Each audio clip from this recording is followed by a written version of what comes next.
I'm taking Jonathan Taylor at number one. I know my league mates are going to laugh at me, but I'm hoping to laugh at them by the end of the season. So we'll jump right in, and I'll say blank is the number one fantasy player. Michael, who is it this year? I think I have an idea who it is, but I may be wrong because I'm wrong a lot in the world of fantasy. I've seen Christian McCaffrey number one overall in every best ball I've done on every rank list that I looked at. I don't look at too many people's rankings, but in the ones that I have, it's McCaffrey. I get it. You missed a whole bunch of games last season, played 3 games, but between 2019 and 2020, I mean, the guy is just bananas good. The numbers are off the charts. So McCaffrey's the clear-cut number one this season. That's a good answer, but fantasy football is all about projecting forward, Michael, and you know this. So the guy that I'm projecting to have just a bonkers year is Jonathan Taylor. You look at what he did in the last 6 games of the season. He had 830 yards in his last 6 starts, 8 touchdowns. I think the quarterback play might improve. I think the offensive line is going to be just as good as ever.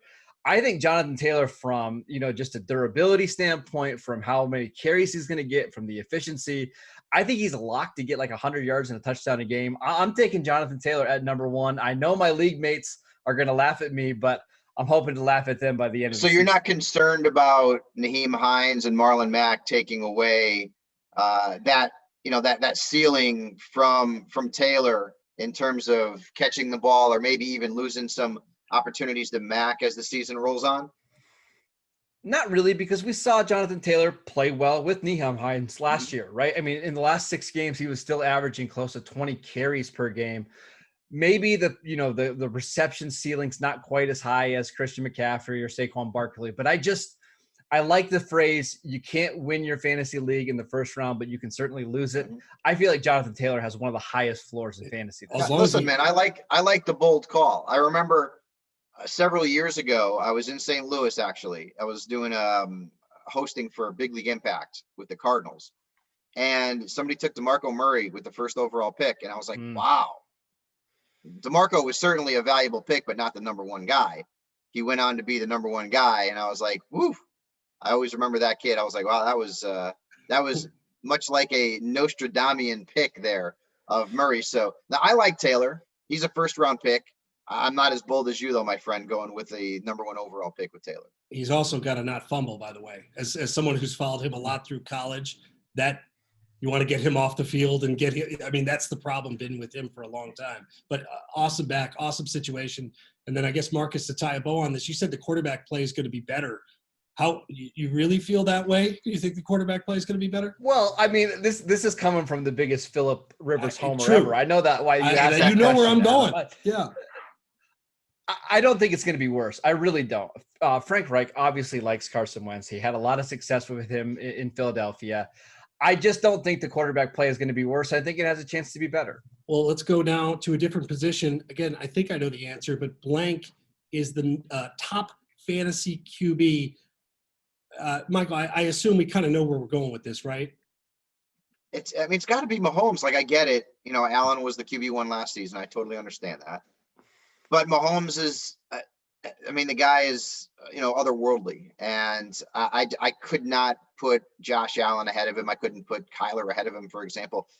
Mahomes in that offense is just primed for statistical success year in and year out. And he's also, even if he doesn't finish first, he's the guy who's most likely to be in that top 3 among quarterbacks, even if he's not number 1.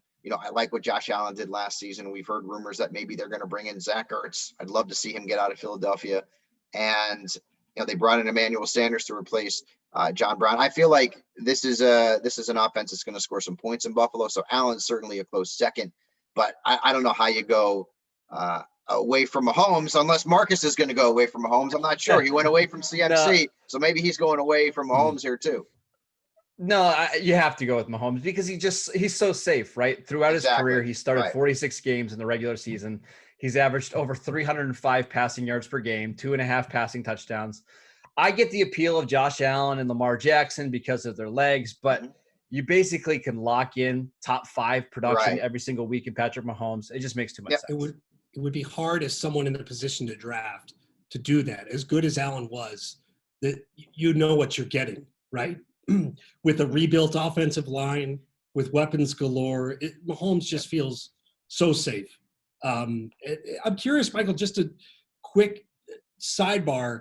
How do you treat like an Aaron Rodgers in something like this? Where is he on your list? And what do you do with that as you're trying to evaluate it from a fantasy perspective? I have him as my QB6. I'm only doing best balls right now. I'm not one of these people who is going to draft for a 2021 actual traditional league now, because it's just insane. Yep. I know a lot of folks out there do that, but I just, it's too soon. I mean, I have most of my drafts in the last week of August, first week of September, when we know exactly what's going on. So, I mean, we have that situation with Rodgers. We have that situation with Julio Jones. We don't know where he's going to play. We have that situation with Deshawn Watson. We don't know if he's going to play. But I've been drafting Rodgers as if he's going to be under center for the Green Bay Packers. And so that doesn't mean that I'm taking him, in the fifth or sixth round. And based on the numbers that he put up last year, does he warrant that sort of selection? I mean, sure, not for me, because I don't draft quarterbacks that early. And most people in the industry don't draft quarterbacks that early. But Gotcha. I'm drafting Rodgers as if he's going to play for the Packers. Now, when it comes to Deshaun Watson, I have him as a QB2. I don't know how many games he's going to play. I don't know if he's going to play. I don't know if the NFL is going to suspend him. I don't know how long they suspend him, if they do suspend him. I don't know if he wants to play for the Texans. It seems like he doesn't. I don't know if any other team in the league wants him based on the baggage that he's carrying right now. I'm sure there are teams that are going to be interested in trading for Deshaun Watson. But Watson's a guy who's a different story with everything that's been going on. I've drafted him in probably 3 best balls, and I haven't drafted him before round 11 or 12. And he's my QB2. I'm just rolling the dice that he'll play part of the season somewhere. That one's a disaster though. Houston's, and they just signed Rex Burkhead. Like, really? Like, you got Phillip Lindsay, Mark Ingram, David Johnson, and now Rex Burkhead. Really? I mean, geez Louise. That team is going to be a nightmare for fantasy managers, especially the backfield. Maybe you'll get some good production from Brandon Cooks and maybe Randall Cobb. I don't know, but it's that one's going to be a nightmare. Even if Watson is under center, that offense has lost some luster. Let's switch to the other side of the ball. Of course, the defense, and I know there's a lot of ways to draft leagues, whether it's individual defensive players, but defense as a whole. I should take a defense no earlier than the blank round. Geez, second to last. Because, and honestly, like I know I don't really get into IDPs. Like I haven't played an IDP league in a few years, probably like 5 years or so. Gotcha. And it's fun. It's fun. I'm a traditional kind of guy, and so but no, like, how many times have we drafted a defense too high? Not me, but fantasy folks out there, and then the defense stinks. Like, remember the Jaguars had that one big year, and then the following year, Jaguars, they stunk. Right. And then like the Bears had this huge, the Bears, and they stunk. And then the Patriots 2 years ago were like bananas good. It was like the best fantasy defense in the history of fantasy points. It was unbelievable. And then last year they weren't all that good. Of course, they had a lot of people who decided not to play because of COVID. It was a different scenario. But still, like, no, next to last round, and then your last round pick is the kicker. Unless you flip it and you feel like, well, I want to get, I don't know, Harrison Butker in the next to last round and take my defense in the last round. I get it, but your last 2 picks should be your defense and kicker, either order. I honestly will sometimes draft the defense just based on who they're playing in week 1 and stream the position all year long. I was going to ask about the kickers next, by the way. So you kind of stole the thunder. Kickers are people too. I'm not like my pal Jake Seeley who hates kickers. I love kickers. Honestly, man, I mean, like, I've had so many instances where kickers have won me a week.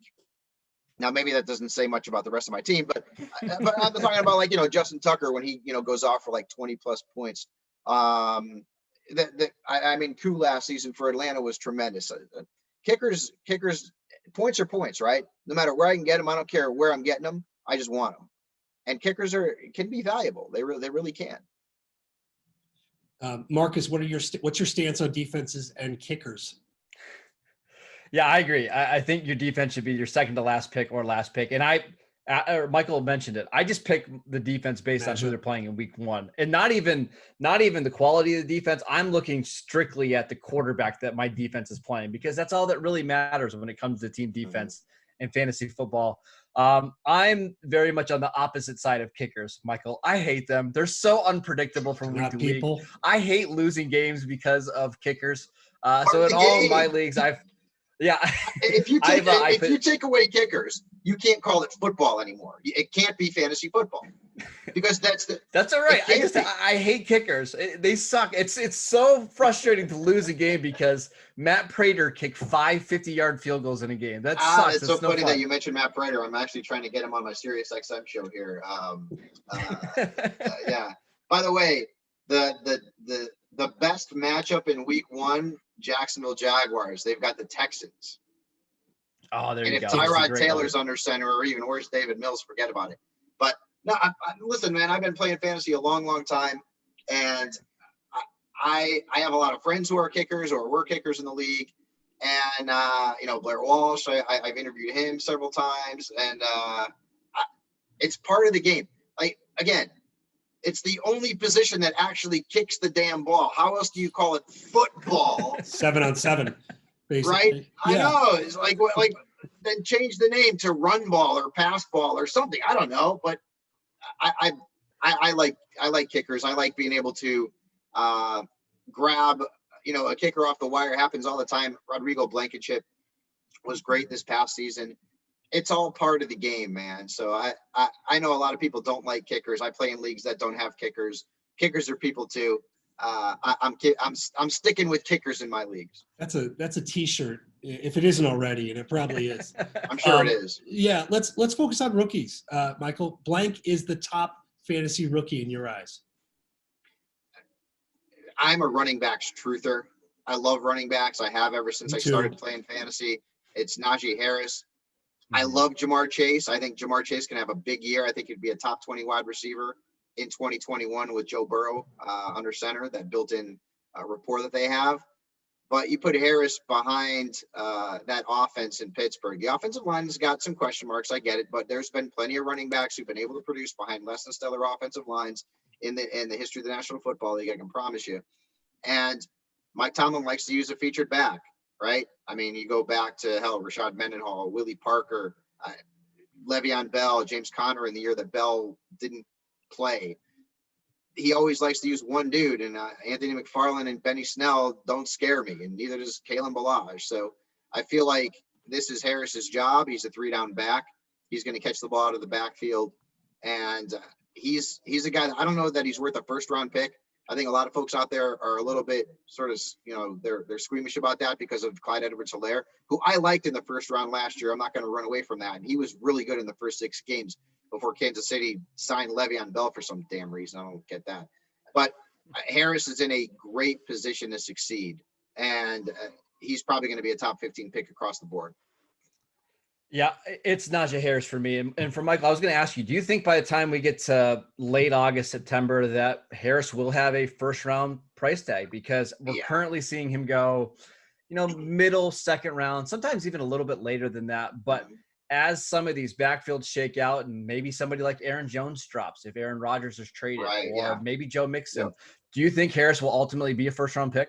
I can certainly see a scenario where that happens. As you mentioned, some things would have to happen ahead of him, right? Like if Aaron Rodgers doesn't remain in Green Bay, when you look at the guy, I could see folks liking him more than, Austin Eckler. Maybe if you're not a big fan of Cam Akers, and he was very good at the end of last season and into the postseason, then Harris could, maybe sneak ahead of him.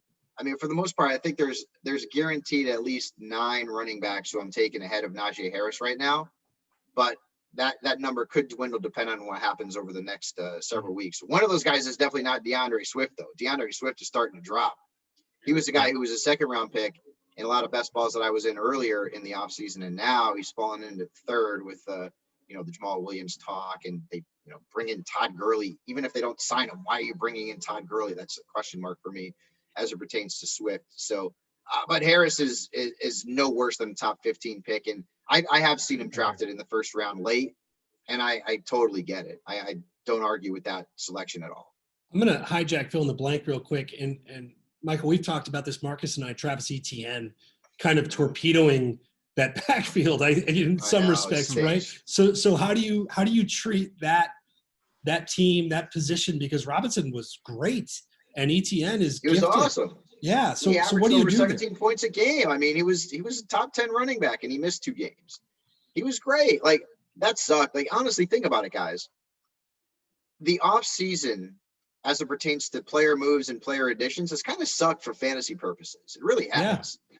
I mean, like Najee Harris, yeah, he ended up in a great spot. Jamar Chase ended up in a great spot, but there were plenty of free agents who ended up on teams, and you're like, oh, damn. I mean, really? Like, look at the whole Texans backfield, for crying out loud, right? I mean, that thing is a disaster.